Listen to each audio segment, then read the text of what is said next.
Yes.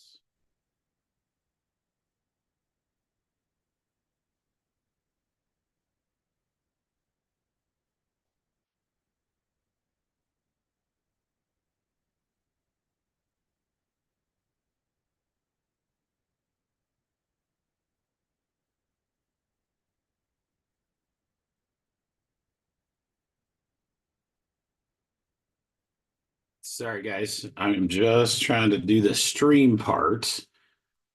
We might be out of that, which is okay. Connect. Oh, there we go. Oh, get back. Stop doing that. Okay. Well, looks like we all got hooked up again. So let's see who I have. I apologize, everyone. It changed everything on me, man. All right, hang on.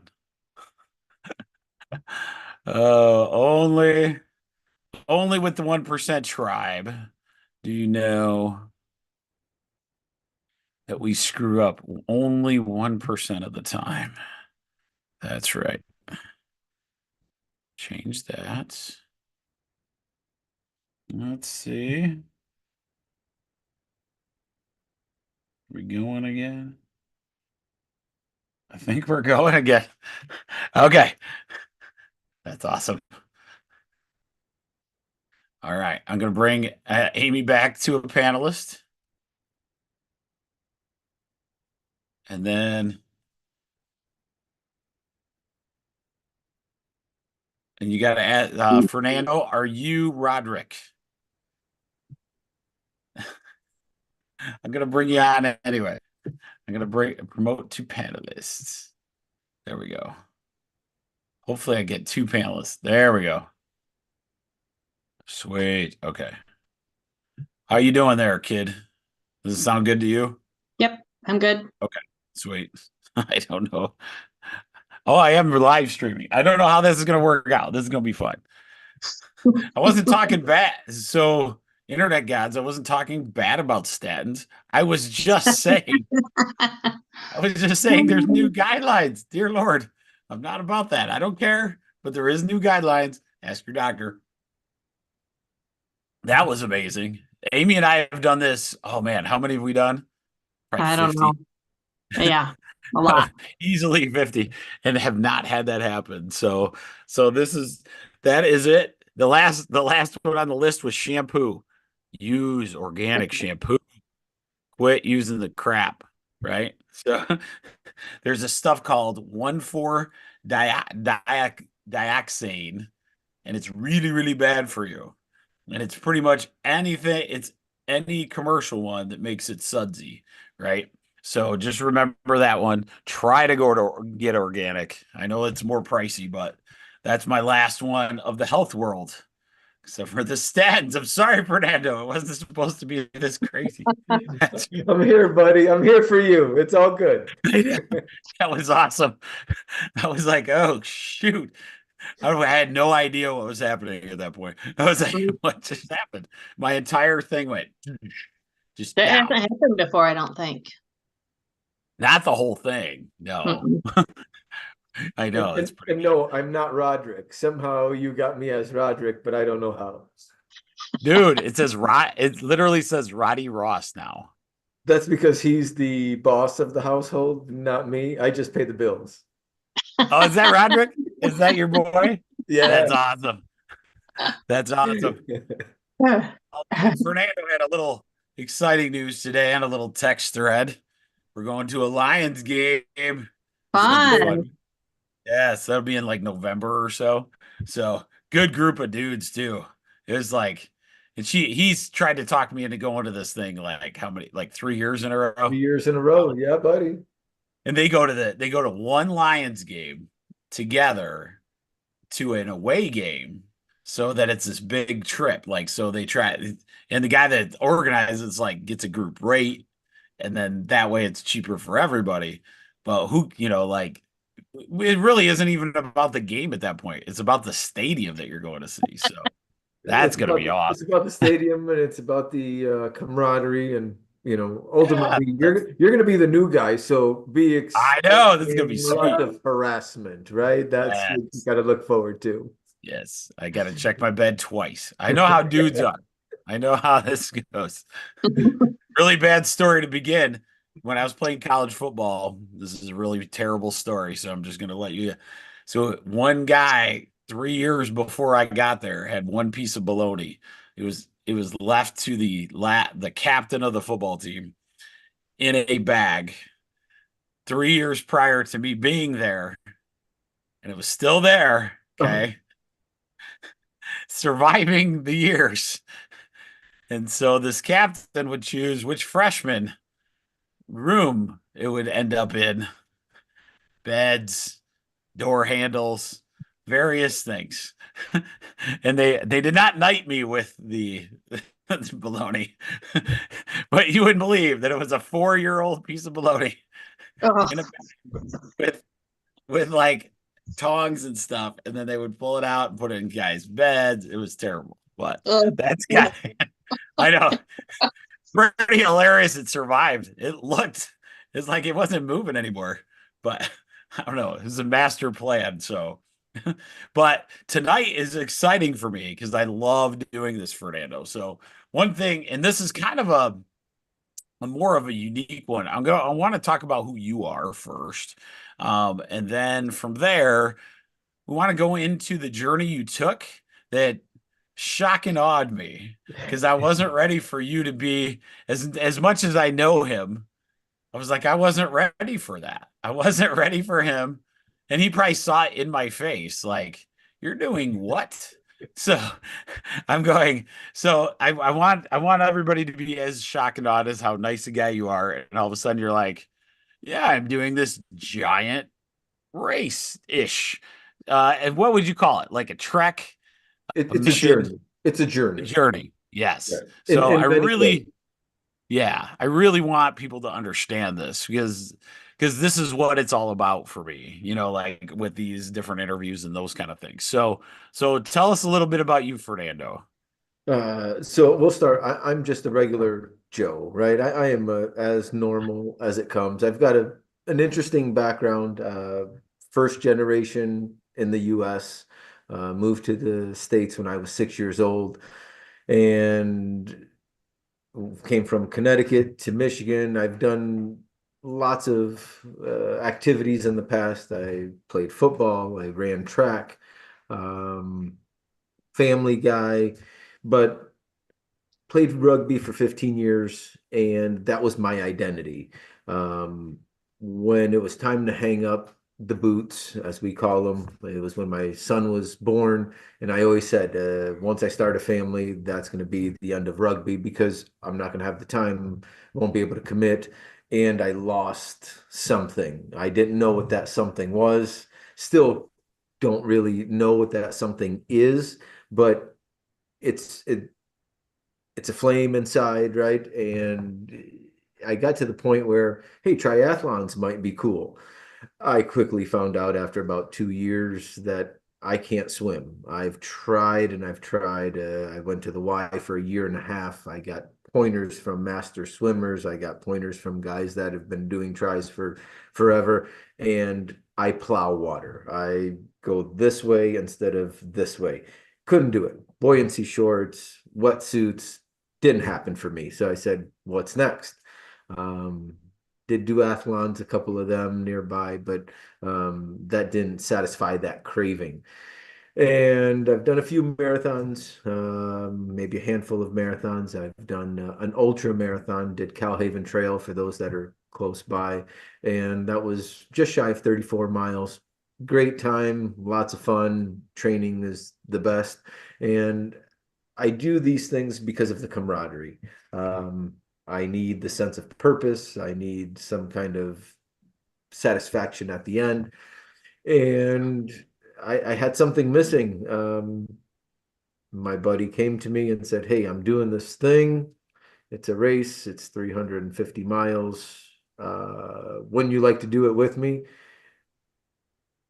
Our group of runners that meet on Saturdays, everybody said no.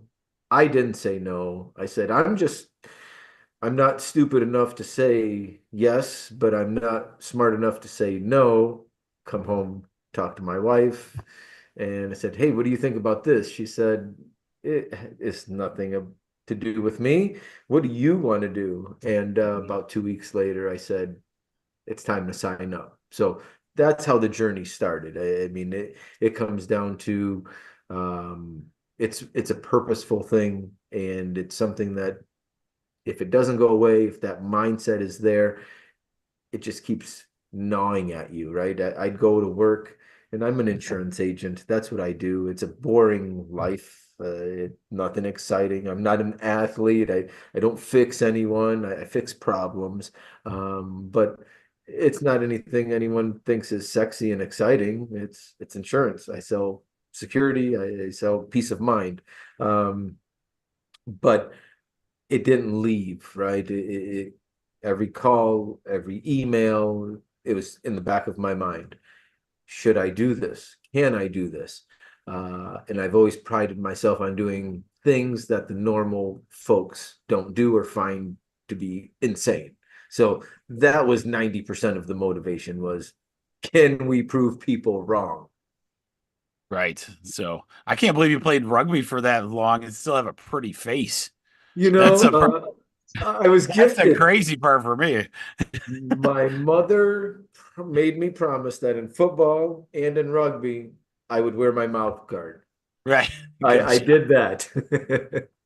No, one thing that you brought up that's so interesting, and that's what this group, we're getting up there now. We're getting a few hundred people watching. And one of the things that I want to bring is that you said something so good. You say, I'm just an insurance agent, right? But there's a need for those insurance agents out there.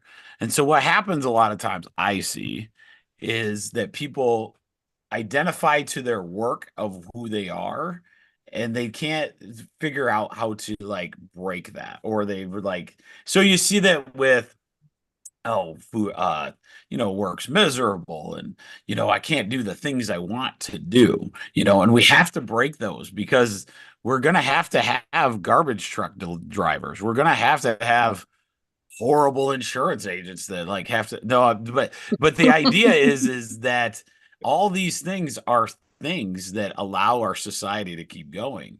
But how do we, because and one reason I really wanted you for this interview is I would have never guessed that you were an insurance agent just based on who you are. I've never, like, based on the demeanor that you carry yourself with every day, all of those things, it has nothing to do with, that identity. And so you've gone beyond that portion and you're very good at what you do. So why stop that when you can find other ways to do this? And one of the other neat things is you run with everybody, don't you? So it's like, I mean, like we have this business group that Fernando and I are both in, and I just laugh because like he gets running with like everybody in the group that runs. It's like fascinating to me. Like It's a cult, it's a cult. it First, is. thank you for the compliment. I I don't look at myself as anything different than just a normal person, right? I get up and we do what we do because you're either trying to better yourself or you're trying to help other people, right? That's the goal each day. And you have the great motto of be 1% better today than you were yesterday, right? Once I heard that, it clicked. And that's the goal, that's the motivation each day. But sometimes there's a little bit more, right? There's that extra piece inside you that says, hey, I can do something else, or why not me? That's the biggest thing is there's so many doubts in people's minds, and we'll go to this 350-mile race. Oh, I can't Folks wait were to talk saying, about dude, folks were saying, they've made cars, or I don't even drive that far. At that distance, I buy a plane ticket. And that's exactly the opposite of this whole idea, this whole journey, because the journey was just that. It started one way and it morphed into so much more. it. Right. And my big thing, Fernando, a lot of times too, is when you told me we were going to do this, I, I did the thing where you look up and down the man, right? I didn't think of him as a marathon runner at all. He's not built like a marathon. You wouldn't say, "Oh my God, there's the guy that's going to win. He's going to see him in the Olympics this week." And then all of a sudden I find out he's like a daily runner, right? But one of the coolest.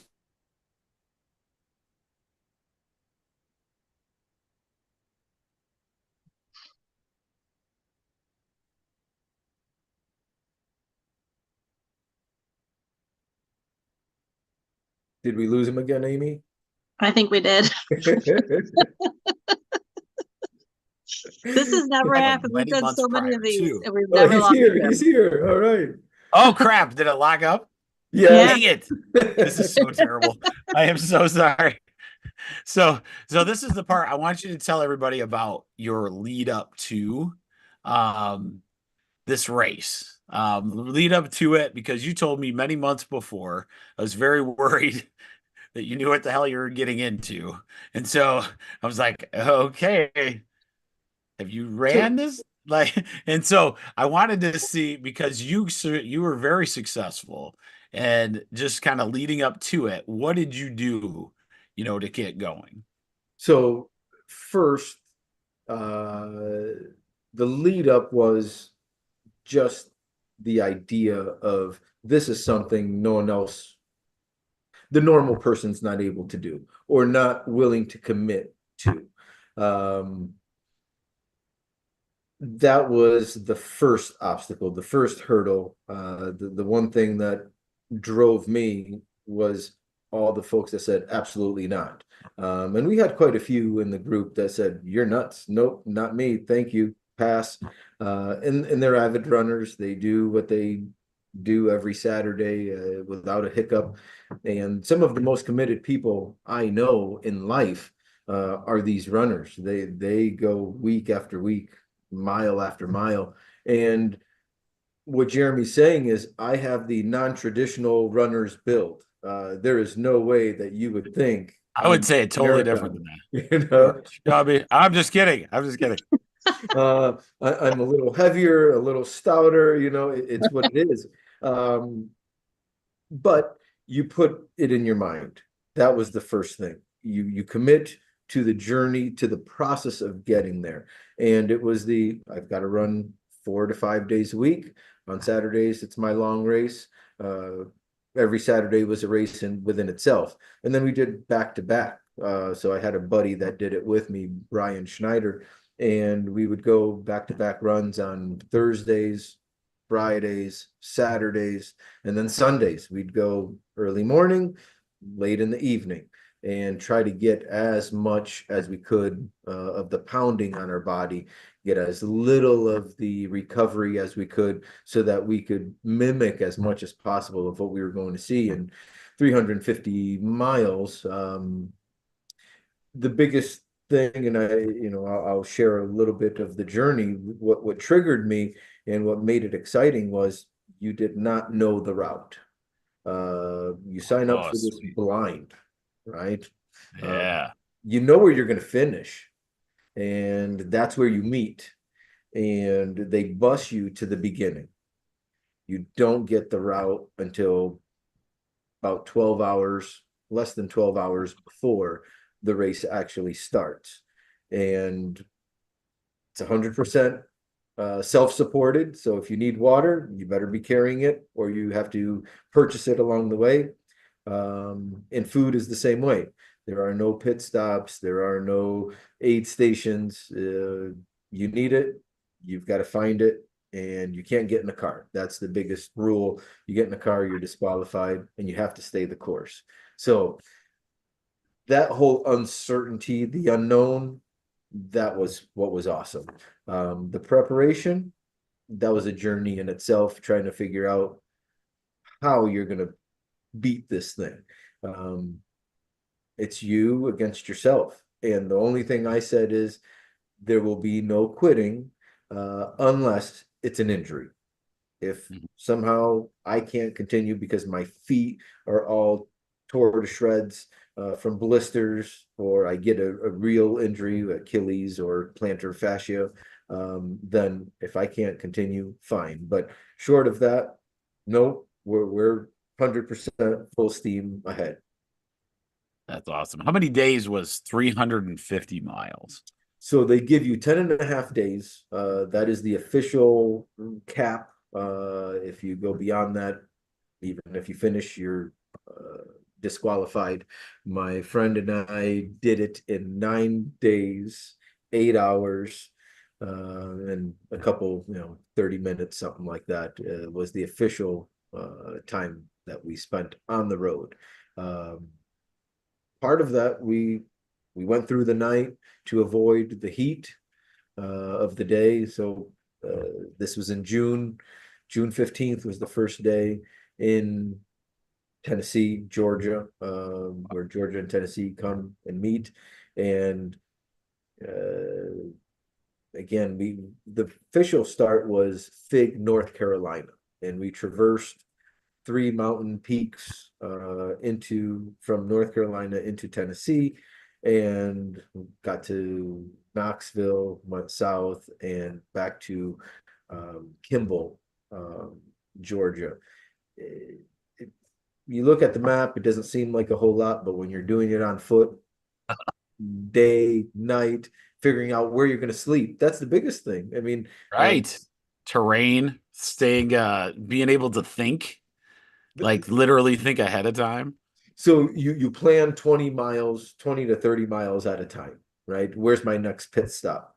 Um, they are big on Dollar Generals because you can find them anywhere, and you could get Right. supplies at Dollar Generals. But uh, it's gas station food, it's water bottles here and there, Mhm. lots of McDonald's stops. Um, Mind you, the white linen type dinner for us was a Fazoli's. We had a Oh, Fazoli's one night, and we went to town on pasta. It was amazing. And those are memories I'm never going to forget. Uh, right.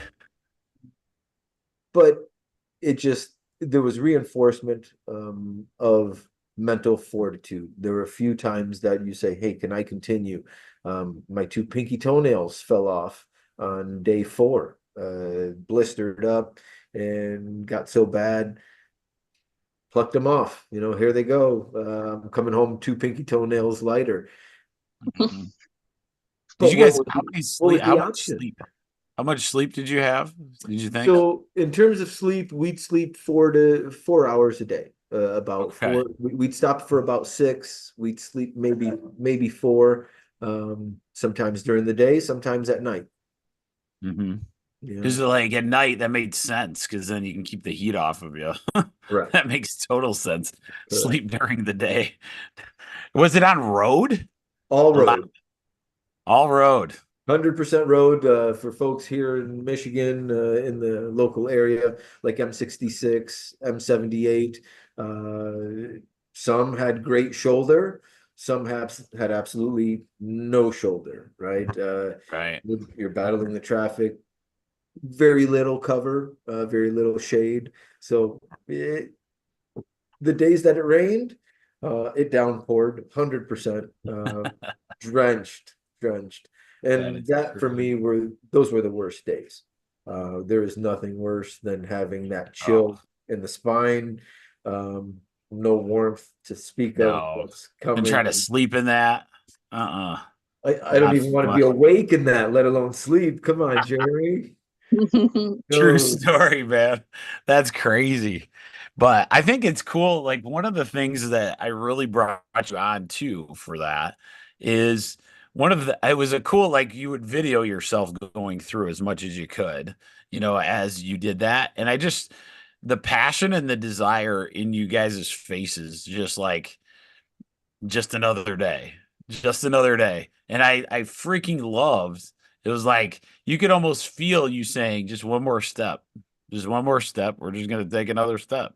And so I never saw any of course, the weakness that you would think, okay, it's over, you see it in some things. You'll see like somebody push themselves to that level of there'll be a cross country thing. We have these kids.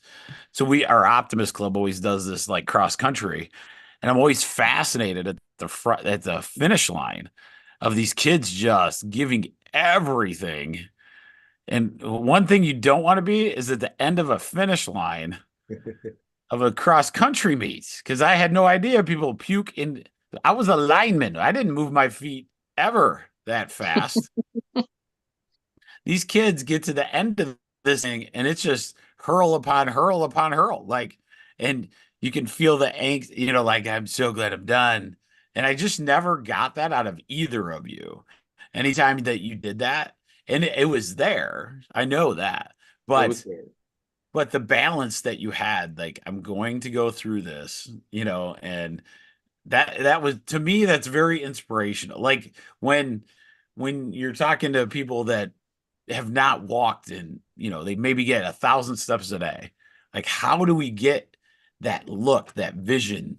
Just get 2,000 freaking steps, man. And like, I always think of like you guys at your seventh, eighth, ninth day, right? So Mhm. I'm guessing probably seven was the suck, like really bad.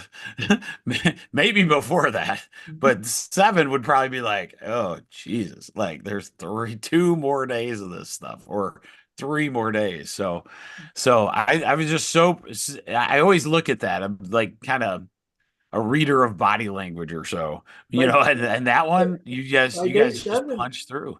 by day seven, you're committed, right? By day seven, You really? if Yeah. we finished in 9 days, by day seven, you've got maybe 100 miles to go, or Okay, that's a good less than a point. hundred Right. miles to go, right? So Right. I was that Maybe guy. what was four then? I was that Three guy. and four. My first marathon, I wanted to throw up at mile 13. I felt great, took a gel pack, didn't drink water with it, got stuck in my throat. Nobody had said take it with water, wash it down. So it was stuck. One go down, one come up for Oh 13 man. miles. I'm putting my finger in my throat. I'm doing everything I can to throw up. Literally. And I promise you, 5 steps beyond the finish line, here it all comes. And I said, oh, that feeling was amazing. When do I get to run another marathon? Right. And it leads Right. me to this crazy journey. Right. And they said, stick it out the first 3 days. If you can get past 3 days, you can ride it out. Why? Because those first 3 days are going to be the toughest. That's when the grind is really there. That's when you want to give up, when you want to quit. And it was reality. Within those first 3 days, that's when you needed to dig deep. And we came up with a saying while we were doing this crazy journey: you can do hard things. Believe in yourself, you can Yeah. do hard things. And we saved our best moments for those live, Facebook lives. 100%. There were down moments during those, but there were certainly other moments that we were like, man, we don't have it in us. Um, but what's the option? You're gone 150 miles. So now you're halfway. By day three, you're about halfway. Right. To trek back, it's 150 miles one way or 150 miles the other Dang. way, right? So, So you couldn't call anybody. So you couldn't call anybody come pick us up. Could you? you could call the meat wagon, right? There is the meat wagon that comes and picks you up, and at that point you're out. But they convince folks to hang in another 24 hours, hang in another 12 hours, because Yeah. your Yeah. mindset can change so quickly. You get to a gas station, you get to just a bit of comfort, whatever that may be. A lot of times it was a church with a stoop that you could just rest at, right? You're not in the middle of the road. You get to a church, you get to a school, anything that's got some cover, some shelter, and you can rest for 20 minutes. You can take a nap for a half hour. You rebound, you get revived. and the body needs less than what the mind needs. That's what we figured out. As if the mind is strong, the body will follow unless it's injured. And we just we just stayed on that. Hey, we're 36 days, 36 hours into this. We're 48 hours, we're 72 hours.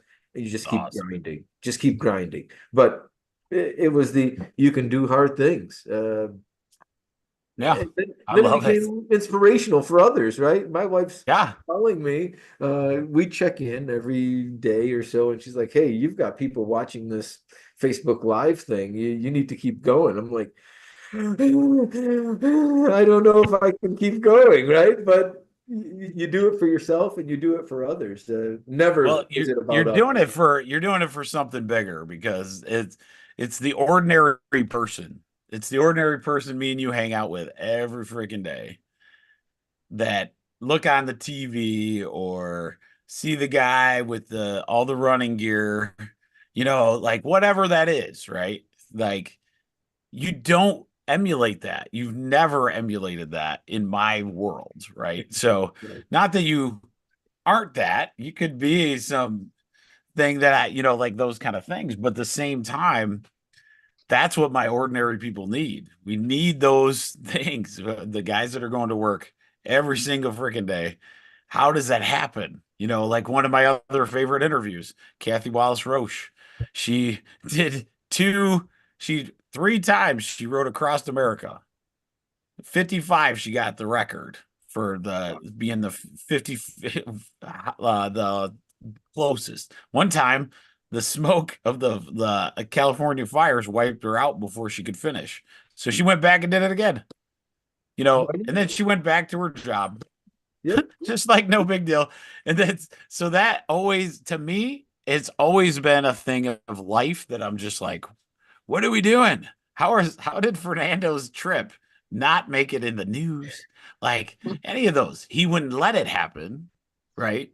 I know he would be too humble to do that, but at the same time, that's why you had so many people following you because all of us can do this stuff, right? You can push through, Yes. and that's what we have to show, and I think you've done that race by itself. Phenomenal. It was so cool. Thank So you. how did you start running? Did you start with actually running or how did you do it? So we did. Our plan going in was to do 4-1 for runners. It's interval. It's 4-1. We were going to run 4 miles, walk. Excuse me, 4 minutes, walk 1 minute, and we were going to do that Oh, for 20 miles. That was the goal, and then shut it down, put it on cruise control, and finish out the day ooh, wherever that was going to take us. But we trained in Michigan. Again, the journey that we did, it started before we put boots on the ground and we got on that bus. yeah. It was the 5 in the mornings, 4 in the morning runs, and then followed that up with an 8 p.m. run. Um, as a practice through the night, we started in Albion one night and walked to my house here in Battle Creek, 20 some miles, 25 miles, I think it is. And that was all in preparation. So we were ready for some of this, but not for any elevation and certainly not for any of the humidity that they had in Right. North Carolina and Tennessee. So the first 60 miles were downhill, uphill, downhill over two mountain peaks. Uh, 3 miles into the race, we get this crazy, and you can look it up. It's called the Snake um, in North Carolina, and it's about a 40-mile trek up and down one mountainside. So middle, heat of the day from 8 o'clock. We start at 8:30 in the morning, and you start climbing by 9:30. From 9:30 to 4 in the afternoon, you're in the heat. You're climbing. And we said after about 4 miles, hey, this is not going to be sustainable. Our entire game plan in which we trained was out the window in the first hour and a half. Uh, and then that was jockeying from there. What can we do for the next 20 miles? Where's the next aid station, so to speak, which would have been a gas station? And where can we buy supplies? Where can we refuel? And from there, you make it up 20 to 30 miles at a time. And you're only looking 12 hours in advance. You're looking at the end game, but you can only plan 12 hours at a time. And that's kind of life, right? You want the end result, you want to retire, let's call it, but you can only plan for the next 20 to 30 days. And then beyond there, you've got a mini goal a year in advance, 5 years in advance, but it's all working towards that end result. And there were lots of simulations of, what we do in our everyday lives to what we were doing in that goofy race, in that journey. It builds some character and it shows lots of character flaws. Where do you want to cheat? Where do you want to quit? Um, and then where's that determination? Because there are plenty of times, do I have it in me? And I leaned on my buddy. He leaned on me, I leaned on him, and I know without each other, neither one of us would have finished. That was the Yeah, most important thing. You need that support crew, whoever it is. right. I think that's a big important point too. You guys did it as a team like that. So, oh, that's awesome. Because, so I won't keep you too long tonight, even though I screwed this whole thing. Man, internet connection, all kinds of stuff. But we'll do it again. One of my one of one of my favorite parts too is Rachel and I do this, like you've probably done one actually, knowing you, but a Michigan, have you ever done an adventure race in I Michigan have, yet? of Yeah. course. Yep. So Rachel and I try to do one a year. We're trying to do September. I don't think we're ready for it yet. So it's probably gonna be probably be winter time. Hilarious between me and you, we took Magnus one time. Oh, I love it. That was hilarious. I'll tell you that story later. But it was great. But a lot of times with those, I think the team aspect of a type of race like that, or a type of like a group work, like those kind of things, I think guys do pretty well. Women have some work to do in that sense. Sometimes they'll get a group together and then they start feeling so guilty or like other things happen. Like as patients that I've had, I always like, dang it. Like, I just don't know how to fix that part. And like, because sometimes, and groups with women work pretty well, but a lot of times they'll guilt themselves out or they'll figure out some way to get out of it. One of the things I would say is something that you do now. If somebody was going to change their life, let's say start getting into walking, how do you fit it in? You have a child, you have family, you have an insurance you have all these different things. How do you get consistent with like how you would even train for something like this? You know, it comes down to you've got to believe in yourself, right? You came up with the idea, you had the thought, why would you quit on yourself? That was the one thing that I knew I wasn't going to do. It's not about anyone else at that point. It's you had this thought, you had this vision, you want to do this. Why would you hold yourself back? So then it's what steps do you need to take to Yeah, accomplish it? And it's little steps along the way. We never ran 350 miles, right? That wasn't a right. thing.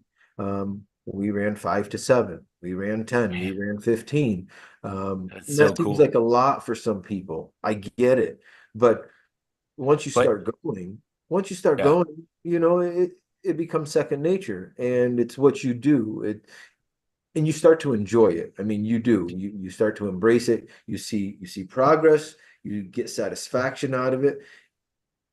And then when others start commenting on whether, hey, if you're looking to lose weight, you lose 5, 10 pounds, people notice, and hey, I notice, and that makes you feel good. It starts driving you to do a little bit more.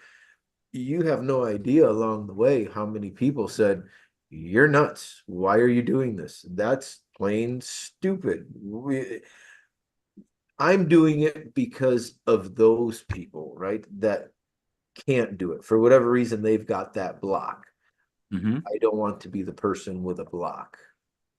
All right, I'm gonna end you with two because I think that was awesome. One thing that I remember when I was powerlifting, so like when I got into that in a big, big way, one of the motivating things was, and I think that's what it is. I think you create a group that, let's say us three, let's say Amy, you and I go out and we start running. So the next time, each one of us randomly compliment the other person as they're doing it, right? Because I had a weightlifter buddy that, oh my God, every time we would go in the gym, he's like, dang, seriously? He's like, this is ridiculous. You're a damn monster, like something like that. That was way back, right? But every time it was finally like, attaboy, right? Mhm. So as you're grouping, like just food for thought of people getting into, something new for their life, right? Like taking that next step. Get into a group that you're going to get the random one, not fake. It's got to not be fake. It's got to be something cool like that because that would be awesome. Like I think that would be good. Oh, now I Well, forgot what the and, second one. and and and on that, Jeremy, I'm Yeah. I'm part of it's a makeshift group. It's a bunch of misfits is what we are. And we call ourselves BCOD, Butt Crack of Dawn is what it stands for, Yes. because we run so early in the morning. Um, 4 to 5 a.m. is when you get up and you start going. So if it's 5 o'clock that you get going, you got to get up at 4, right? Because we all have daytime jobs, we all have families, but those are the people that really motivate you. They say, hey, give you those kudos. I didn't think you had it in you today. Or they poke at you in a fun way and keep that motivation, keep that drive, and they're like-minded, right? So that's the Right. big thing. Make sure, because there's plenty of groups that are going to knock you down that you might not fit in. Find the one that's right for you. And I found a little piece of of what works for me in this BCOD, and crazy people like Cooley have joined. Magnus has been there. I mean, the names come and go, and there's ebbs and flows, but personalities, and it's what you enjoy. I do it for the camaraderie, and it becomes cultish. Really, it becomes like, Yeah. hey, it's this little unit. It's this little Hey, closed that's circle awesome. at times. Yeah. The other one that we've hit on Sunday nights, we always go through some kind of nutritional movement concept, one of those. But you said one that is fascinating to me that I wouldn't think a runner would do, but a 4-to-1 interval training concept going into a big L race like that. I've never heard that before. So, is that something that's common for those big, huge distance runs, or did you guys just come up with that? No, it is, and it's something that has come up even in marathons, for folks to get their best times. And what it's about is so that you don't deplete yourself, right? So I could go out and run 9-minute miles, 10-minute miles, but what's that going to do long term? Am I going to be Right. able to recover fast enough? So Hmm. it's about keeping your heart rate down. I really, these days, when I run for journey races or the 50 miler that I've got later on this year that I'm planning to do, I don't want my heart rate elevated because I can't get the nutrients back in my body. I can't get water. I can't get hydrated quick enough to replenish what I've lost. Um, and that's a bad day when that happens. I've had plenty of training runs where I'm done. Sometimes I can't finish the training run like I wanted to because I went out too hard. I'm feeling great. All of a sudden, hey, let's up the tempo. Body then says no, and it reacts in a way that it deflects and it says, nope, we're not going to do this for you. And so we did the 4-to-1. That was our training regimen, and we continue to do that. But it's strictly because we don't want to deplete ourselves when we're out there. That's awesome. Well, I won't keep you too long. We'll have Fernando back for sure. This was way too fun. Thank you. Maybe after our November So charades out there in the I, old I football. the race I did was was 350. Remember I said, and I opened up with saying I'm not smart enough to say no. Next year's race, I'm on the waiting list because I signed back up and it's 400 miles. So my goal is going to be to do 50 miles a day, get it done in 8 days. That would be the ideal. Again, don't know where you start, you just know where you finish, and you make it up as you go. It's liberating. It really is free, I think Amy just texted me. I think she said that she's in for Yeah, next year awesome. in the group. That's No, fantastic. no, she did not. She did That's not do that. fantastic. I'm so glad about that. But I love you guys. Thank you for tonight. That was awesome.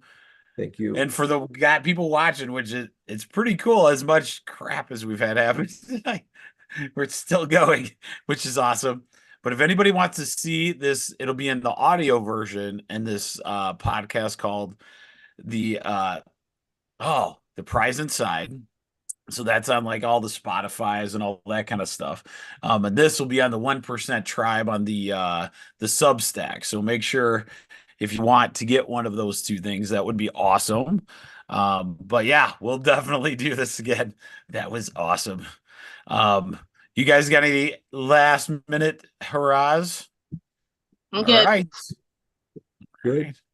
Sweet. Well, you guys have a good night and thank you again, Fernando. Appreciate it, Thank you, man. Dr. J. Yes, it was awesome. See ya.